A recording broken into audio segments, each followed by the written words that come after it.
15 թիվ մենք մտանք հստակ գիտակցմամբ, որ Հայաստանը արդեն դարձել է ընդդեմ ցեղասպանությունների հանցագործության միջազգային կենտրոն։ 15 թվականի մարտին տեղի ունեցավ Արարատի ստորոտին միջազգային մեդիա ֆորումը, որտեղ մասնակցում էին աշխարհի 150 առաջադեմ լրատվամիջոցների լրագրողներ։ Անունն էլ պատահական չէ, Արարատի ստորոտին։ Այսօրվա կառավարիչները հրաժարվում են Արարատի խորհրդից, հրաժարվում են Արարատից, իսկ Սերժ Սարգսյանի հանրապետականի կառավարման շրջանում նույնիսկ մեդիա ֆորումները միջազգային հստակ ունեին մեսիջներ Արարատի ստորոտին։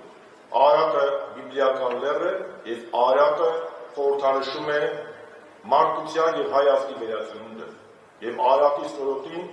նշանակում էր, որ ցեղասպանությունից հետո կա վերածնունդ։ Բայց վերածնունդի համար պետք է որպեսզի միջազգային հանրությունը դատապարտի այդ ցեղասպանությունները։